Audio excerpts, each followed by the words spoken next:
In 1976, a French photographer pulled off the most sophisticated bank heist in history.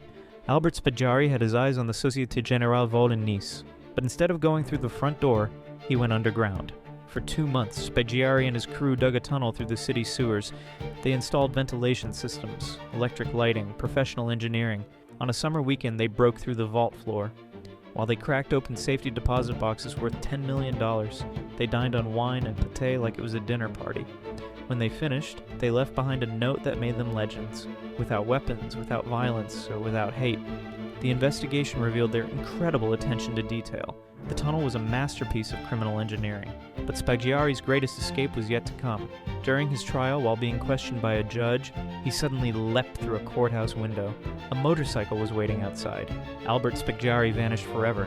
The gentleman thief who turned a bank robbery into an art form.